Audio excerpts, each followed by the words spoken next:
Arkansas State hires Alabama's Ryan Pannone. It's Locked on Sunbelt.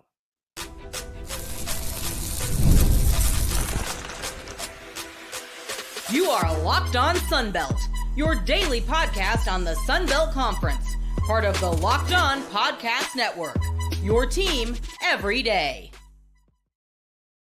All right, Dave Schultz, Locked on Sunbelt, your team every day. Today's episode brought to you by FanDuel. Right now, new customers can get $200 in bonus bets when your first $5 bet wins. All right, hopefully everybody had a fantastic weekend. I went to opening day in Cincinnati. I ended up at the Sweet 16 in Indianapolis, and I struck out at the Bourbon Lottery on Saturday. Oh, well. Can't win them all. Cajuns sweep JMU as they had to, and literally waiting for Southern Miss. I don't know why there's not a curfew, but good for that there was none. Waiting for Southern Miss to finish off South Alabama in a 12-inning marathon to win that series, and Southern Miss stays in first place in the Sun Belt. We'll recap all of the baseball action here over the weekend.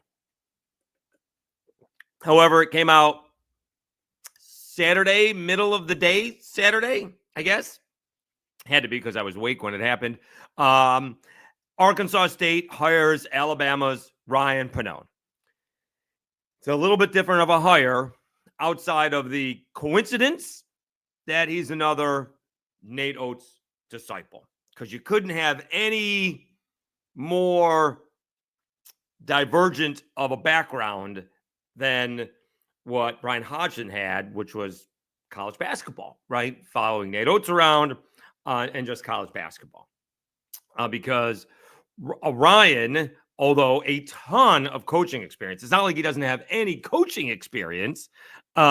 He has a ton of coaching experience. It's just not college coaching experience outside of the last couple of seasons, which with Alabama. He has professional coaching experience. And if college sports is more like the pros these days, which it seems to be, then that may be a good thing. But I heard listening to Kara Ritchie, host from Jonesboro, talk on her Spaces yesterday, that he actually has high school coaching experience, like right when he was graduating high school. But I'm looking at the Wikipedia page, Wallace State Community College, Foshan Long Lions, Erie Bayhawks, White Wings, Hanu, like Chinese stuff. He went to Israel. He's been all over the place, has some G League background. So it is very different. Not only is it the opposite of Ryan Hodgson, but very much the opposite of what the Cajuns did with Quantis White, right? Like, I have no idea if this is a long-term deal. You would think not, based on his experience.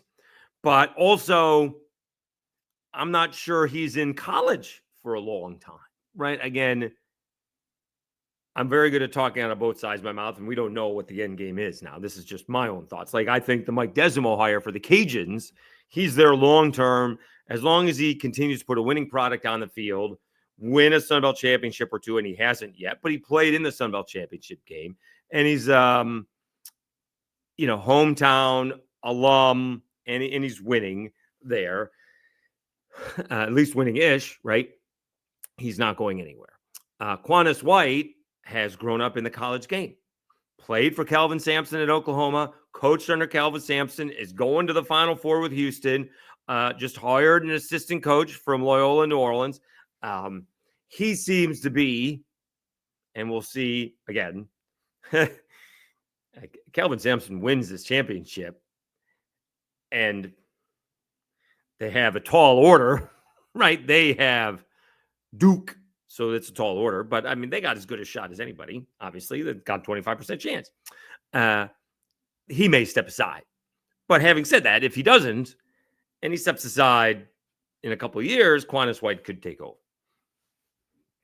But, I think Quantis White is going to do a great job for the Cajuns, but it's kind of a little of a hit and run. Like, I'm going to get in there, get the program back on his feet, but as soon as he wins a Sunbelt championship, he could be gone. Like, it could be a one-year deal, right? What happens if he goes and things can turn around fast? I'm sitting here in Louisville, and the NCAA tournament didn't go their way, but Pat Kelsey in 1 year turned Louisville around. Like, Louisville may have been the worst Power 4 program in America, not this season, but the season before. All right, like the worst. And they were outstanding this season. In 1 year, he turned it around. Now, they were undefeated because they didn't play anybody this year because the ACC stunk. So they got stuck playing Creighton, and they lost. But what happens if Quantas White goes to an NCAA tournament, wins the Sunbelt Championship, goes to the NCAA tournament, and wins a game? He's not sticking around. Like, that's how long it could be. He could be there, win, and move on. All right? Now, I don't think that's necessarily going to happen, but, I think he's going to be there 2-3 years, win a Sunbelt title, and get out of there. For Ryan Pannone, I think it's a different path. I think he wants to be NBA bound. That's just based on his path, based on his previous experience. It's much more professional, and people think that's what Nate Oates wants, actually. Although it's on the internet, so put it out there. He's interested in the Maryland job. Maryland? Whatever. So I would think Ryan Pannone would seem to be more for the pros. But nonetheless, we'll see. Again, it may just be a coincidence that Arkansas State took a guy from Nate Oates' a disciple of Nate Oates, or that could be intentional. I guess we'll find out when they have a press conference. I presume that's going to be, today or tomorrow, Monday or Tuesday. It's not going to take very long. Alabama lost on Saturday, right? And so those things happen quickly. Although the Hodgson press conference, that took a little bit. That took more than a couple of days, as it's turned out.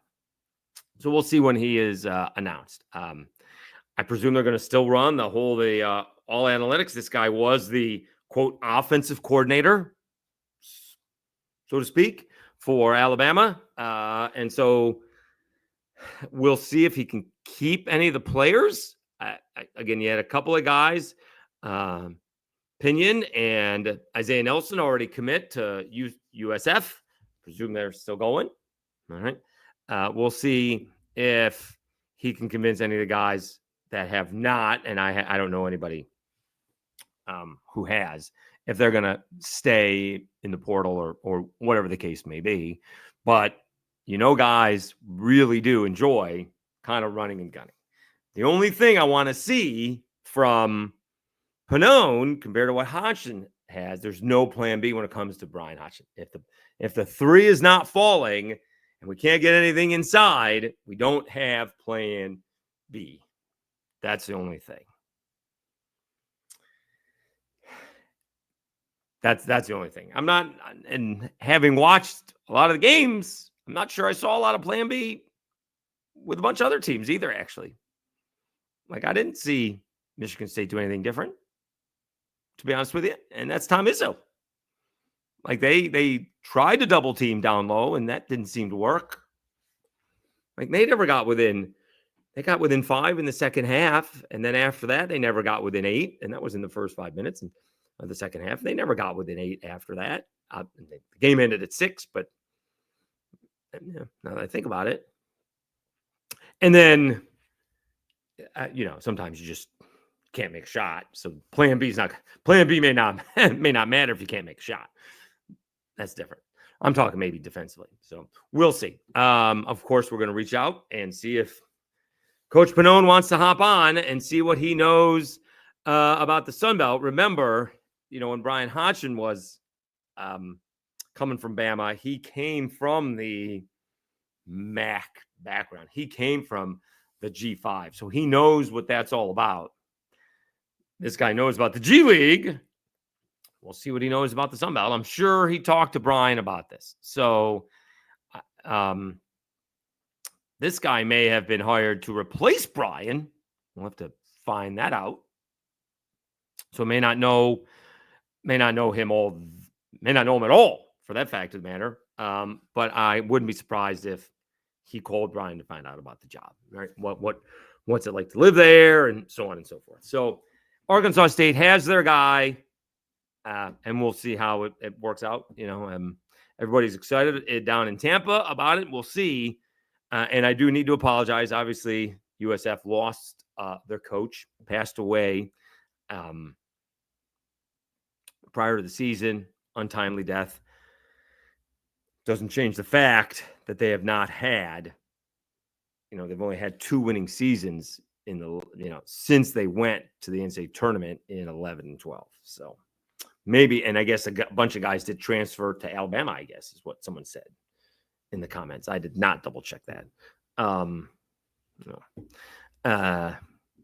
And they didn't draw very well when they did win the regular season. So we'll see how Brian does. Wishing him well. Not sure where, again, USF ranks in the mix of Tampa Bay sports. Although the Rays are playing outside. That's going to be a new experience. The Rays may melt. Although I guess, and this is going off on a tangent, are most of their games in April and May and early June because at home because they don't want to play in July and August. In Tampa, they won't get them in because the rains will come. All right, let's take a time out. Cajuns come up with a big sweep, and all of a sudden, the Louisiana Ragin Cajuns and all their struggles tied for second in the Sunbelt. We'll talk about them and check out the rest of the Sunbelt action from the weekend right after I tell you about FanDuel.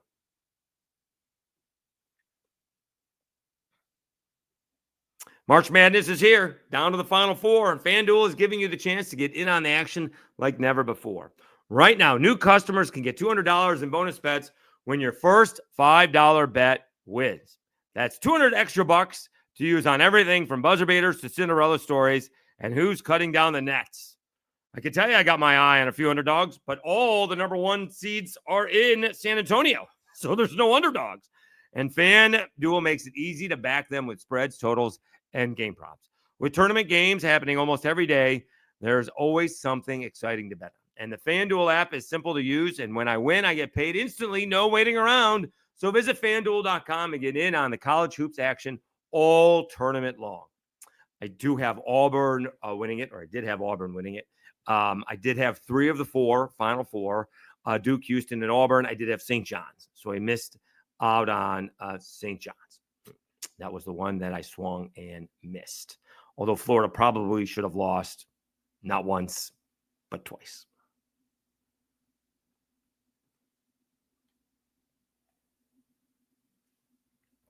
All right, Dave Schultz, Lockdown Sunbelt, your teams every day. All right, so weather was a big issue this past weekend in Lafayette. It may be big, maybe an issue coming here in Louisville here momentarily. I should have done this earlier. But we are under all kinds of tornado watches and hopefully not warnings. So stay safe if you are in the, southern Indiana, Kentucky area. Although by the time you're watching this, it's going to be over. All right. So Cajuns, again, they moved up some games because of the weather, and then they had some weather Saturday night. Friday, they were going to have weather, so they played early at 1, and the Cajuns came up with some wins. They had to. They just had to. They're now 6-3. They're tied with Troy and Coastal Carolina, who each won another series. Southern Miss does finish it off. We'll get to those teams here in a minute. But the Cajuns did sweep JMU, and again, it's really tough to go into a series thinking that you have to sweep a team, but I said they did. They won the Friday night game with Chase Morgan 5-2 on Friday. Let's see what Chase did. I don't even know what he did. Chase went 7 innings, scattered 2 runs, 5 hits, a walk, 4 punch outs, 94 pitches. That's a very good outing. Gave up a couple runs in the 3rd inning. I mean, outstanding. They did fall behind, and they were trailing 2-1 into the 8th inning, and the Cajuns put up a 4 spot in the 8th. So they had to come back. Connor Higgs with a 2-run triple.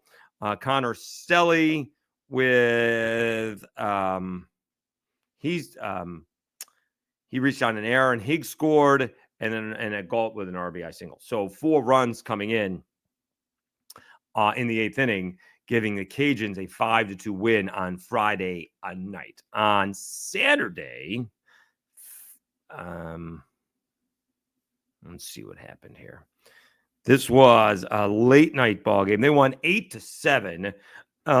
It's kind of a back and forth ball game. Cajuns took a 1-0 lead in the first. James Madison 2 in the second, but the Cajuns with 3 in the second made it 4-2. James Madison with 2 in the fourth tied it up, but the Cajuns with 3 in the fourth made it 7-4. James Madison 1 in the fifth, but the Cajuns 1 in the sixth. James Madison single runs in the seventh and the ninth was not enough. Cajuns committed 4 errors. That's got to be cleaned up. But Blake McGahee with the win, and the Cajuns do beat JMU 8-7. That was on Saturday night, and that game didn't start until 8:35 local time. Took 3.5 hours.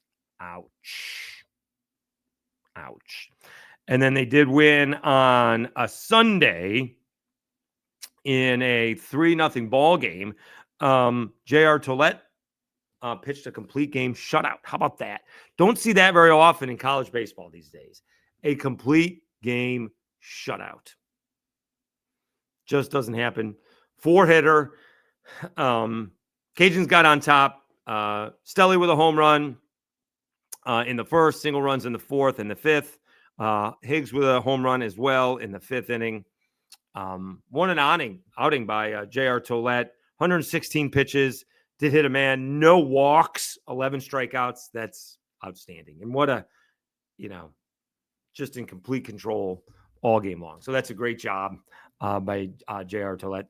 I could say saves the bullpen, but, they're going to be anxious to pitch this week anyway. So Cajuns with a sweep, and all of a sudden, again, that we can start looking at the RPI type stuff, but the 6-3 is what counts. And all of a sudden they are in second place, tied for second. That's what's important. And again, to go into a baseball series looking for a sweep and getting one is big. And that's exactly what they did. All right. Troy does take 2 out of 3 from Marshall. They won the first 2 ball games. They do lose the Sunday game. But Troy and their high flying offense is tough. Surprisingly, they have not swept. Pitching may be an issue, but offensively they are tough. If they just get a big word, Montecama pitching, they're going to be pretty good. They have to figure that out. Because if they start losing, it's not like 4-2 ball games. If they start losing like 9-8 games, like on Sundays and in the Sunbelt Conference tournament and in the regionals, you're going to be killing yourself. You're just going to be like, what are we doing? Right? We have this prolific offense and we can't hold the opposing team to less than 4 or 5 runs. I mean, let me check out. I mean, I don't know what the team thing is. Let's see. Overall batting, pitching. Let's see here. Troy pitching is 5.13. I mean, that's not god awful. Their batting average is 2.94. That's not the worst thing in the world. I thought it was going to be worse than that. See if you can get it a little bit. I mean, 5 runs a game is not great. Let's be honest. An ERA of 5 is not fantastic. It's not fantastic. Let's see what the ERA is. Coastal's is 3.5. Southern Miss is 4. They're 1 and 2. I mean, Troy's is more than a run and a half more than Coastal Carolina's, and Coastal Carolina is 1 and Troy's 5. So I don't know if you can knock a half a run off, more than a half a run off, maybe give up 4.5 runs a game, and those are earned runs.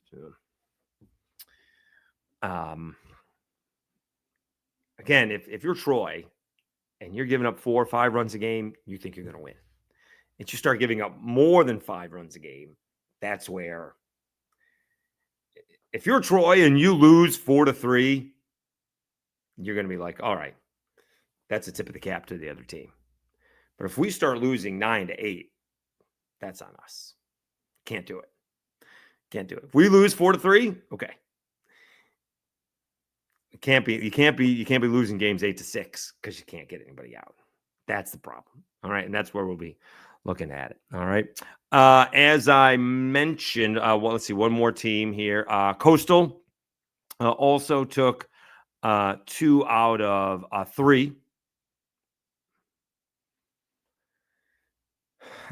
With Texas State, and they have taken, I think, 2 out. I think the series as well. I don't think they've gotten swept or have done swept or have been swept.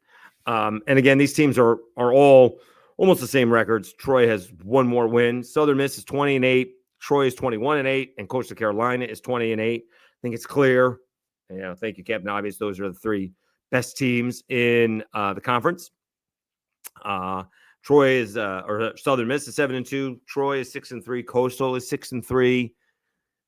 Georgia Southern is 17-10, and Georgia State is 18-12. I guess Georgia Southern won that series, and we'll get back to that in a second. Cajuns are still under 500, but they are 6-3 in the conference. That overall record is only going to matter, and I mean, they have to go on a serious run if they're going to get in that large berth, right? I mean, the large berth is almost gone if you're the Cajuns. 15 losses in a large berth, that's going to be because you still got half the season left, right? 58 games. You've played 29. Are you right? You're not going to win all 29. So, all right, let's take a time out. We'll go over the rest of it and rest of the schedule from the weekend. And we will, what are we going to do? Quickly check out, look ahead to the schedule for next week. All right, we'll do that right after I thank everybody. All right, thank you for continuing to support the channel. We seem to stalled on the subscribers. I guess that's okay once we've gotten over 1,000. But people keep on looking at the shorts. Do appreciate that. Heading home, I'm working twice this week, and then heading home. I did have a snafu with scheduling, but it's all worked out.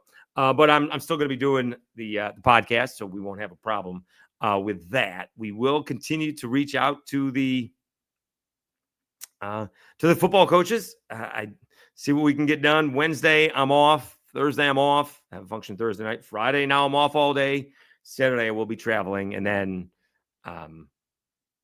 working for the rest of the month. It's we're basically a month away until Derby. So we're looking forward to being busy over at the regular job at Beam. All right. Come to visit. All right. Anyways, thanks for all the support. And we're going to try and get those new coaches in. We'll try to get the new basketball coaches in. Everybody's a little bit busy. Again, the new basketball coaching week can be tough unless we get him early, because they'll go to the Final Four. It's like a coaches convention is the Final Four this week. So, and I would imagine Ryan Pannone is going to be extremely busy, but maybe I'll get him Wednesday. Again, it's like 20, 25 minutes. I know that seems like not a lot of time, but he could be doing a lot in that time frame. So appreciate all the support. Please tell everybody to like and leave a comment and such when you see it on the videos on social media. Really do appreciate all of your support. All right, Dave Schultz, Locked On Sunbelt, your teams every day. All right, Southern Miss wins a 12-inning marathon. Literally sitting here waiting for that game to end before I could hit record to record this episode of the podcast. They take down Southern Miss 8-7. I do need to, let me see. We need to make sure we get this right. It was Gillespie. I was going to say David Gillespie, but it may be Davis Gillespie. Let me see. It is Davis Gillespie. See, I wasn't sure. It is Davis Gillespie. Sacrifice fly to right. think, was caught in foul territory. And South Alabama's right fielder, it wasn't that long of a throw. His momentum taking him a little bit, into foul territory. So he was moving to his left. But the announcer said he sailed it over the dugout, like over the dugout. So he had plenty of arm on it, but way too much arm. It would have been a good throw, would have been a bang, bang play at the plate. But sacrifice fly, Southern Miss does take the series from South Alabama, wins the Sunday clincher in 12 innings, 8-7. So again, Southern Miss, along with, Southern Miss is 7-2. Sorry, Southern Miss is 7-2. They remain in first place. Otherwise, there'd be a four-way tie for first place. Instead, Southern Miss is in first place. And so, let's see off the top of my head, Troy, Coastal, and the Cajuns are in second place at 6-3. Elsewhere in the Sunbelt this weekend, I think we mentioned Georgia Southern took 2 out of 3 from Georgia State. We mentioned Troy took 2 out of 3 from Marshall. Let's see. App State with Old Dominion. Seems they got rained out on Sunday. So they split between Friday and Saturday. Arkansas State and ULM. Arkansas State takes 2 out of 3. So that's a series win for Arkansas State. All right. So let's go over the standings here. As we mentioned, we know the top. Southern Miss is 7-2. Troy, Coastal, the Cajuns are 6-3. Georgia Southern, Georgia State, and App State. App State's 5-4. Let me see where we missed that game.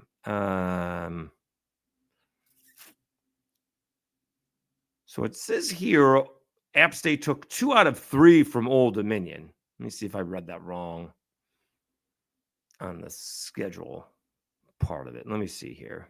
Friday, App State took Old Dominion 9-4. Oh, I missed it. Maybe they played a doubleheader. They played a doubleheader on Saturday. App State took the first game 6-1, and then they lost the second game 7-6. There you go. All right. So App State did take 2 out of 3. All right. I did miss it. All right. So App State is 5-4. Arkansas State is 4-5. Texas State is 4-5. ODU 4-5. JMU 4-5. But JMU and Old Dominion, Old Dominion 8-16. James Madison 9-19. Marshall 3-6. South Alabama 2-7. Struggling, and ULM is 2-7. All right. So let's quickly check the schedule for this weekend. All right. Or for this week, see if there's any good midweek matchups. We like those power matchups. Old Dominion at Virginia. We like that. Clemson is against Georgia Southern, but it's in North Augusta, South Carolina. So neutral field. Tulane and Southern Miss are getting together. That's a good ball game. Texas State at Texas. All right, very cool. Those games are Tuesday. Wednesday, Little Rock and Arkansas State matching up, former Sunbelt foes. And the Cajuns versus La Tech. So those are good stuff. All right, any big Sunbelt matchups? And no. We're still waiting for Troy, Coastal, and Southern Miss to play, and they're not. Southern Miss is at Marshall. Arkansas State at Coastal. Old Dominion hosting Troy. So the thing that I would say here is Southern Miss and Troy are on the road. Coastal hosting Arkansas State. JMU hosting Georgia State. ULM hosting App. Cajuns hosting Texas State. Now, not going to say they need to sweep, but can the Cajuns take 2 out of 3 from Texas State? And South Alabama is hosting Georgia Southern. All right. So you have that one. Going to look ahead to the following week. Can we have a good series? We still don't have a good series. The following weekend, we still don't have a good series. Let's go in 2 weeks on Thursday, April 17th. We still don't have a good series. Jeez. All right. We're going to go the next weekend. I mean, we're running out of weekends here. Friday. No. All right. Southern Miss is at App. Okay. Texas State at Troy. I mean, are these series? Some of these game teams may not play each other at all, I guess, because, I mean, Troy and Southern Miss may not play Coastal at all. Yeah. I mean, Troy and Southern Miss are going to play each other somewhere along the way, and they maybe already have, I don't think. All right. Let's keep on going here. Friday. No, App is at Coastal. This is the first weekend in May. All right. We go to the second weekend in May. ULM is at Coastal. Troy's at Arkansas State. So Troy and Southern Miss may finish up this season against each other. So actually, the second weekend in May is Louisiana at Southern Miss. All right. That's a big series. All right. Thursday, May 15th, Coastal's at Old Dominion. That's Southern Miss at Troy. And that's the final weekend of the season. All right. So Southern Miss wraps up with Troy. And it appears, well, I guess there's one easy way to look at that. So neither